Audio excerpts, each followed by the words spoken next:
Alors pour ce problème-là, il faut trouver, en fait, on voudrait avoir c'est quoi les largeurs qui sont ici. Tous les points d'interrogation peuvent être symbolisés par une même lettre, une même variable, soit x ici, x ici et x ici. Puis on veut savoir quelle est la largeur maximale, sachant qu'on veut que le maximum de l'air doit être plus petit ou égal à 62,5 mètres carrés. Alors, ça nous prend une équation, une expression algébrique. Alors, ce sont des carrés ici. On en a combien? On en a 6. Donc, 6x au carré. On rajoute ces trucs-là. Un des trucs ici, c'est d'y aller comme ça. Mais mettons, je prends tout ce rectangle-là. Ça va être 15 fois x. Donc, je rajoute plus 15x. Ensuite, je pourrais faire la même chose de l'autre côté.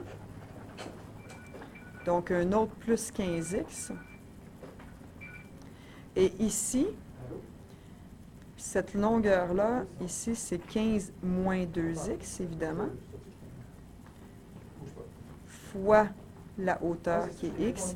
Et tout ça, je vais mettre l'égalité à 62,5 parce que c'est notre maximum. Alors, on va avoir 6x2 ici, plus 30x, plus 15 fois x, 15x, moins 2x fois x, moins 2x2, qui est égal à 62,5. 6x2 moins 2x2, 4x2. 30x plus 15x plus 45x. Et le 62,5, on le met de l'autre côté pour ramener à 0. Alors maintenant, il nous reste à factoriser. Alors, la façon la plus évidente, ici, on peut faire le somme-produit parce que ce n'est pas un carré parfait.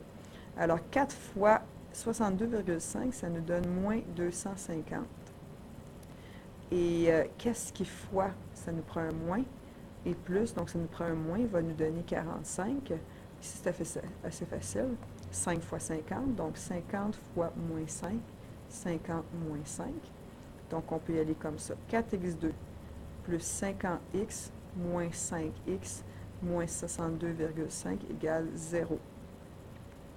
Alors, quand c'est pas évident de trouver le facteur commun ici, à cause du virgule 5, ce qu'on peut faire, c'est tout simplement avoir un coefficient de 1 ici. Donc, on divise par 4. Alors, si je divise par 4, je mets en évidence 4x ici, pour ces deux-là.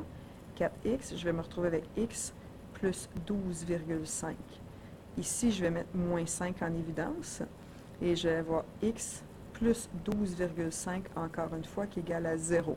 Si ça ne fonctionne pas, c'est parce qu'on a mal fait ici notre somme-produit. Alors ici, on va avoir 4x moins 5 fois x plus 12,5 égale à 0. Alors, on a deux possibilités d'égalité à 0. Ici, on se retrouve avec un négatif.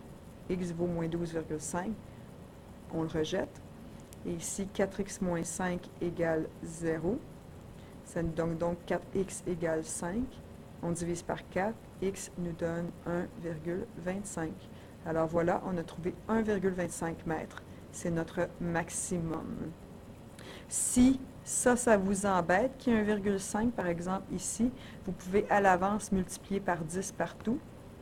Fait que ça vous donnerait, si vous multipliez par 10, vous vous déplacez ici, vous êtes à 625.